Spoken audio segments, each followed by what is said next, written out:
Hello friends, welcome to रोशन की class YouTube channel. आप सभी का आज की इस 11 मार्च फर्स्ट शिफ्ट के आरआरबी एनटीपीसी एग्जाम एनालिसिस की वीडियो में एक बार फिर से बहुत बहुत स्वागत है। आज यहाँ पे हम सबसे ज़्यादा क्वेश्चन आप लोगों के लिए लेके आए हैं करंट अफेयर, जीके और जीएस से जितने भी क्वेश्चन आपके 11 मार्च फर्स्ट शिफ्ट में पूछा गया है। और पूरी कोशिश है कि आप लोगों को 100% आपको करेक्ट क्वेश्चन दिखाया जाए और उसके 100% करेक्ट एक्यूरेसी के साथ आपको आंसर बताया जाए। क्यों यहाँ पे उतना ज़्यादा मुझे रिव्यू करने का मौका नहीं मिलता, क्योंकि जो क्वेश्चन 3 से 4 बच्चे भेजते हैं मुझे, मैं उसको यहाँ पे इंक्लूड कर लेता हूँ। क्योंकि अगर 3-4 बच्चे सेम क्वेश्चन भेज रहे हैं तो वो इंक्लूड, भाई अब 3-4 बच्चे अलग अलग जगह से गलत क्वेश्चन तो भेजेंगे नहीं।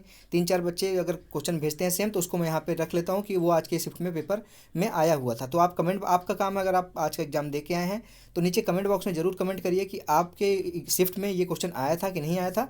और कोशिश यही है कि इसमें से अगर मैं यहाँ पे जितने भी क्वेश्चन दिखाऊँ उसमें से 95% आपको क्वेश्चन सही दिखाऊँ और उसका 100% आंसर भी आपका सही होना चाहिए।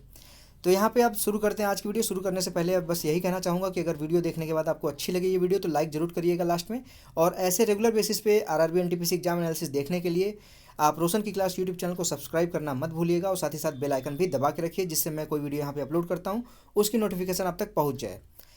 देखते हैं पहला क्वेश्चन यहाँ पे, 1980 में कितने बैंकों का राष्ट्रीयकरण किया गया था। तो आपको पता है कि 1980 में यहाँ पे 6 बैंक ऐसे थे जिसको यहाँ पे राष्ट्रीयकृत किया गया था। अगर ये पूछा जाए कि 1969 में आने वाले शिफ्ट में, आपको पता है कि रेगुलर बेसिस पे एग्जाम जो होते हैं उसमें आज जो कोई क्वेश्चन पूछ रहा है तो कल उसी शिफ्ट में मिलता जुलता क्वेश्चन पूछता है। तो यहाँ पे मिलती जुलती जो भी चीज़ें होंगी मैं आपको बताता चलूँगा। तो यहाँ पे अगर आने वाले शिफ्ट में आपसे पूछता है कि 1969 में कितने बैंकों को राष्ट्रीयकृत किया गया था, तो 1969 में 14 बैंकों को राष्ट्रीयकृत यानी कि राष्ट्रीयकरण उनका किया गया था। 1980 वाले का सही आंसर होगा 6 बैंक। विंसन पर्वत कहाँ पर स्थित है या फिर किस महाद्वीप में है। तो यहाँ पे देख लीजिए, विंसन पर्वत आपका अंटार्कटिका महाद्वीप में यहाँ आपका स्थित है। तीसरा क्वेश्चन है, 2018 में सबसे ज़्यादा शराब किस देश में उत्पादित किया गया। अगर यही क्वेश्चन था तो इस क्वेश्चन का सही आंसर होगा इटली। ठीक है दोस्तों, आप मुझे कमेंट बॉक्स में बताइएगा कि एग्जैक्ट यही क्वेश्चन था कि क्या था। 2018 में सबसे ज़्यादा शराब किस देश में उत्पादित किया गया, तो इटली। उसके बाद देखते हैं यहाँ पे चौथा क्वेश्चन। चौथा क्वेश्चन देख लीजिए, यहाँ पे पूछा गया था आपका इतिहास से, शेर शाह सूरी का मकबरा कहाँ स्थित है। अभी 1-2 दिन पहले आपको एग्जाम में देखने को मिला था अकबर का मकबरा कहाँ पे स्थित है। आज के एग्जाम में देखने को मिला शेर शाह सूरी का मकबरा कहाँ पे स्थित है। तो आप जहाँ पे जो इतिहास से जुड़े आपके यहाँ पे राजा थे उनके मकबरे आप एक बार देख लीजिएगा। यहाँ पे शेर शाह सूरी का मकबरा आप सभी को पता है सासाराम बिहार में स्थित है। अगला क्वेश्चन है यहाँ पे, NH1 यानी कि राष्ट्रीय राजमार्ग 1 पहला कहाँ से कहाँ तक जाता है। तो यहाँ पे आप सभी को पता होगा कि राष्ट्रीय राजमार्ग आपका नंबर 1 वो NH1 आपका दिल्ली से पंजाब स्टेट को जोड़ता है। और ये कहाँ तक जाता है, दिल्ली से ये जाता है पंजाब के अटारी बॉर्डर तक। अटारी बॉर्डर जो आपका लास्ट वहाँ पे पॉइंट है, उसके बाद से पाकिस्तान स्टार्ट हो जाता है। अगर ये पूछता है आने वाले शिफ्ट में कि NH1 की पूरी दूरी कितनी है, तो 456 किलोमीटर इसकी पूरी दूरी है। बढ़ते हैं अगले क्वेश्चन की तरफ। ICAO का मुख्यालय कहाँ स्थित है। ICAO का मुख्यालय आपको मैंने बता रखा है कि आप मुख्यालय वाली चीज़ें भी आप देख लीजिए, जो इंटरनेशनल ऑर्गेनाइजेशंस हैं उनके हेडक्वार्टर देख लीजिए कि कहाँ पे हैं, इस चीज़ को भी आप देख के जाइएगा। तो यहाँ पे जो आज का क्वेश्चन था उसका आंसर है मॉन्ट्रियल, कनाडा।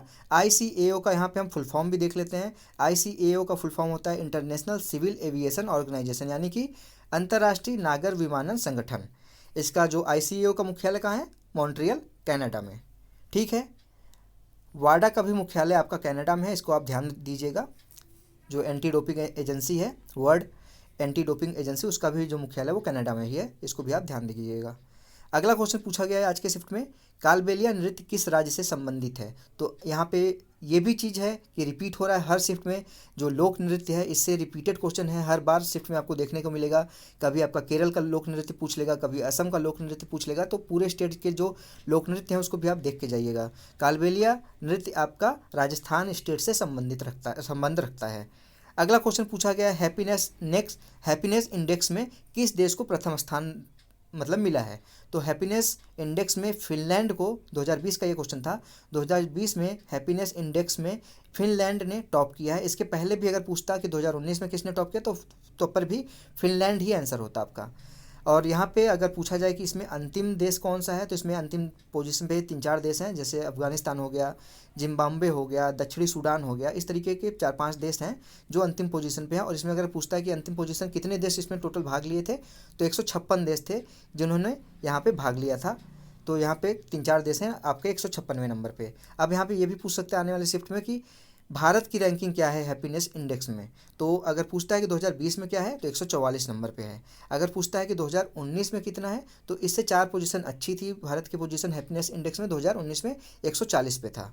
इस बार 4 पोजीशन और नीचे आया है, 144 पे हो गया है।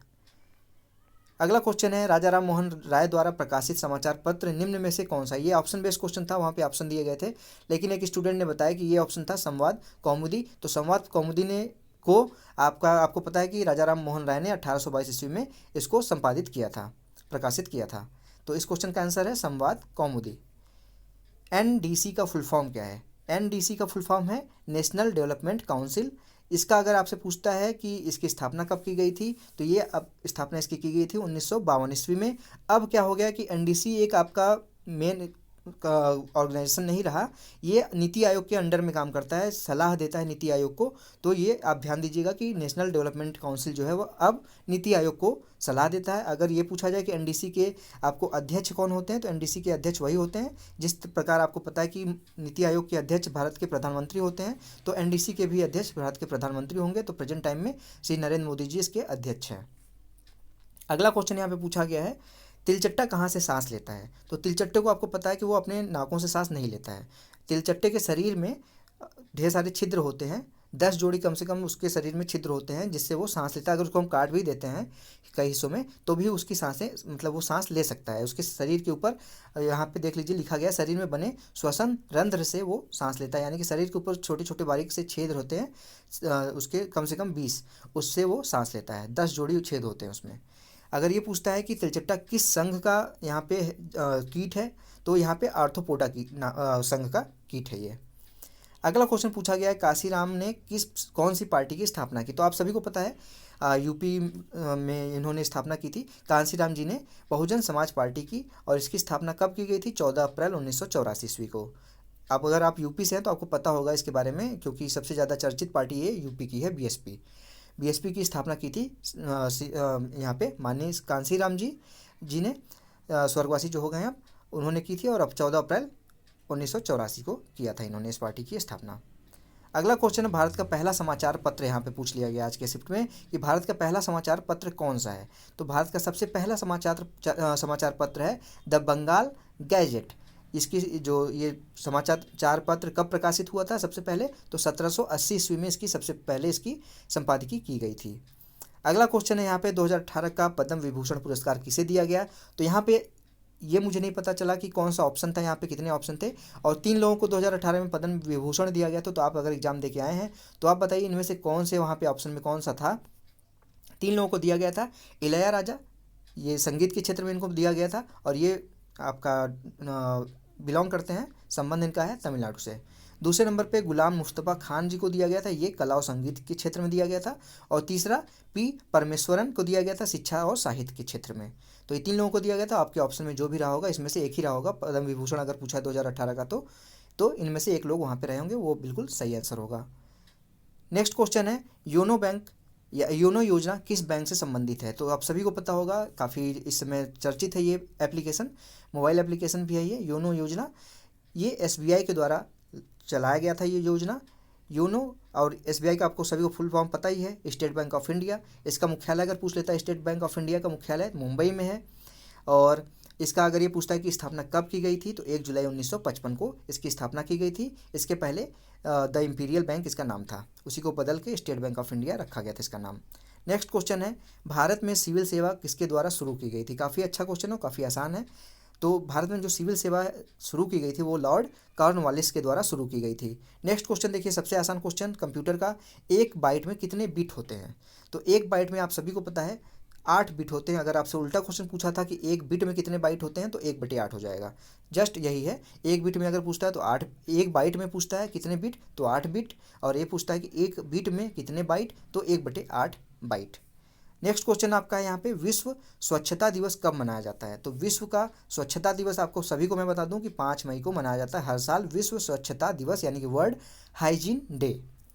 अब अगला क्वेश्चन यहाँ पे था, ये ऑप्शन बेस्ड क्वेश्चन था, इसका आंसर मुझे नहीं मिला है। मतलब इसका ऑप्शन मुझे नहीं मिला है, अगर आप ऑप्शन बताएंगे तो मैं इसका आंसर बता सकता हूँ आप लोगों को। निम्न में से किसका पीएच मान सबसे ज़्यादा है? वहाँ पे 4 ऑप्शन दिया गया था, अब क्या ऑप्शन था वो मुझे बताइएगा कमेंट बॉक्स में, अगर आप ये वीडियो लास्ट तक देख रहे हैं तो, कि उसमें क्वेश्चन में ऑप्शन क्या था कि निम्न में से किसका पीएच मान सबसे ज़्यादा होता है। तो ये आज के वीडियो में 19 क्वेश्चन मुझे मिले हैं, तो 19 क्वेश्चन मैं आप लोगों तक 100% करेक्ट आंसर के साथ आप लोगों के सामने लेके आया हूँ। अगर वीडियो पसंद आई तो प्लीज़ लाइक करिएगा इस वीडियो को, और ऐसे रेगुलर बेसिस पे RRB NTPC, RRB group D के आप एग्जाम की तैयारी अगर कर रहे हैं, आने वाले शिफ्ट में आपका एग्जाम है एनटीपीसी का, या फिर आने वाले मंथ में आपका आरआरसी ग्रुप डी का एग्जाम है, तो आप रोशन की क्लास यूट्यूब चैनल से जुड़ जाइए, आपको बेनिफिट जरूर होगा। और इसके लिए आप नीचे सब्सक्राइब बटन उस पर क्लिक करके सब्सक्राइब कर लीजिए, और साथ ही साथ बेल आइकन को भी दबा दीजिए। तो फ्रेंड्स, मिलते हैं शाम के एनालिसिस की वीडियो में, तब तक के लिए आप लोगों का बहुत बहुत धन्यवाद। जय हिंद, वंदे मातरम।